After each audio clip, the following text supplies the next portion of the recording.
Assalamu alaikum wa rahmatullahi wa barakatuh to some of you, and peace out to the rest of you. Hit the share button because the message is more important than the messenger. So here's the deal. Suki confessed that if she worked at a correctional institution, be it a jail or a prison, with men, she would wind up knocked up because that's her thing. Now understand, the way she was talking about that, these men wouldn't even have to really work for it. It's a done deal. That's her type. That's what she's looking for. She work all them years and lose her pension. And don't forget, Vicky White was the Wyatt example of that, but that's what she was into. Now, most inmates aren't going to experience being that dude, but you got several women out here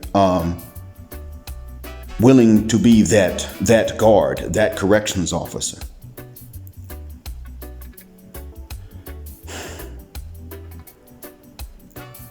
It's funny because some of them have talked about how it is that an inmate gets out and then he goes and he stays with one of the guards, get back on his feet.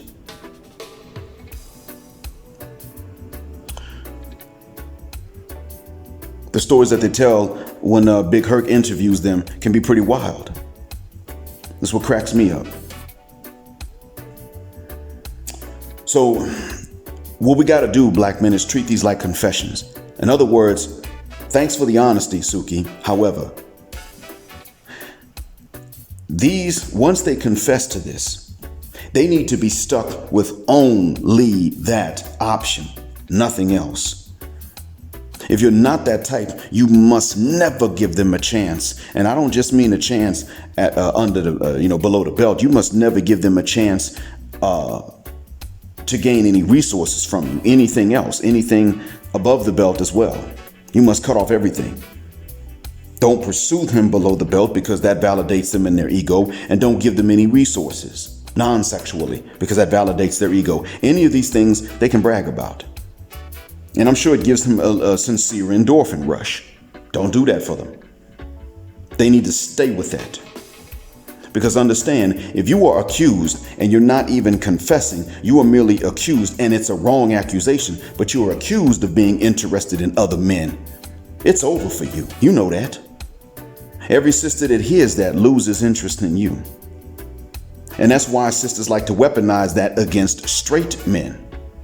They use that because they know the guy's straight, and lying like that is going to get him approached by men and run from by women, which is the opposite of what he wants, which is why they're doing it. So honestly, a sister's accusation that you're 9AY to me is evidence that a man isn't. I hate to say it, but that's a Western sister pointing at a man and saying that dude's 9AY right off the bat makes me suspect more so that he's just not innocent enough. Or he was, but he wasn't into her. Straight up. I also want to point out to you that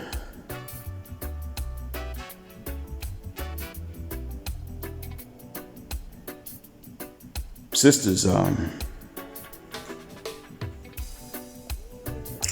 treat you as an enemy because to them you are one. Now, when it comes down to Russell and Sierra, BGS knows a lot of things that a lot of people don't know. And he's right. It's nice of him to share these things with us. These things actually have a lesson for us, believe it or not. What he's telling us has a lesson. If we need to know the things that he knows so that we don't assume that this is a case that we're all going through, that it's the exact same thing. Now, they both got more money than that. And even though she's not making much now and he is making more, the fact is that they do have enough to where he's not really taking a big financial loss raising Future Jr. That's not his thing. But there's something else going on that's even deeper. See, what a lot of us think is the case, as BGS has pointed out, is not. It's actually worse than that. Look who imprinted Sierra. Wasn't anyone like Future. Wasn't anyone like 50 Cent. If you look at who imprinted her,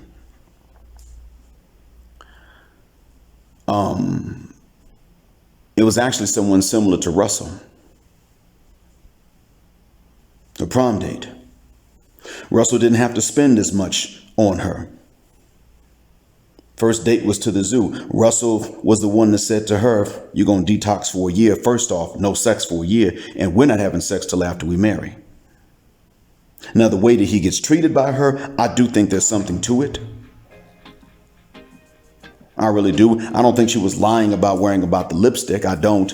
And I do think she looks at him as a bit of a square. I also think that she wants that sort of security, and she's trying to make a responsible decision. I do. And I think it's wrong for her to be twerking out in public. However, does she hate him? I don't think she does. What I suspect is that that's who imprinted her, or a similar man imprinted her, but she got re-imprinted.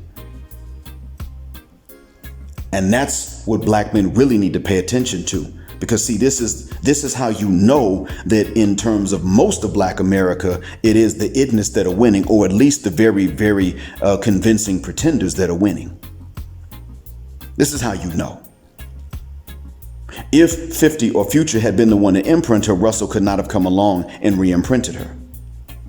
But someone like Russell can imprint her, and then they can come along and re-imprint her. That is the trouble with the African American woman, and by extension, a Black Western woman. That is a serious problem. And it's got to stop, but it's not going to. So we got to stop validating them. Quit trying. And we got to take men who tell you to stick with Black Western women, not just ADOS, but men who tell you to stick with Black Western women with a feminist leaning and a bad attitude as enemies, because they are. Whether they're intentionally so or unintentionally so due to brainwashing, it is the same thing in terms of the results that you're going to face in your life. Now, how you treat them is different. Okay, this guy doesn't mean it. This guy over here does. You got to treat them differently, but you must understand that the results to which they're both going to walk you are the same results. And they're going to react the same way when you so-called fail in the end, because she chose to decide you failed. She chose to grade you as such. It's you. You didn't lead. You didn't coach. You didn't maintain frame. You let somebody else, that's what's going to happen. That's the end of it. I'm telling you, gentlemen, I'm telling you, you must look at them and you must say to yourselves, absolutely not. And not only that, but once you can identify that a particular Western sister has any of that attraction to the idness, even if she's only attracted to a convincing pretender, everyone sees to it that she is stuck with that, even up into her old age. That she never has a shot at any others of us, neither below the belt nor above the belt when it comes to gaining resources or any help. Doesn't work. Once that becomes the case, once that becomes clear, they must rely on those men for the rest of their lives. Because even if you sat up and you said, well, you know, them men don't want you now because you're old. And even if you're like me and you don't mind women that are close to your age, you may even have a preference for it. You still look at women that were into that and you say, no, that's okay. Why? Because she gon' cheat. When you start stepping in and fulfilling all these other roles, even if she's upholding her end of the bargain when it comes to everything else, even if you say, look, you gonna bust it wide open for me when I tell you to. You don't say no. You got a headache, you bust it, you pop a Tylenol. You ain't in the mood, here's the lube. But I'm cream pieing you when I want to. And she agrees, and she does that. Understand that even if she's cooking and cleaning, when it comes down to it and she got to scratch that itch again, she's going to go to them. And when they're like, hold up, what you want? She's going to be like, I just want to roll in the hay. I'm getting everything else I need from somebody else. You get to play without paying. She's going to go right back to that.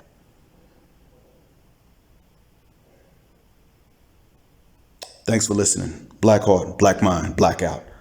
Assalamu alaikum, and black heterosexual non-select male power just because they don't like it, and black patriarchy until extinction of judgment day.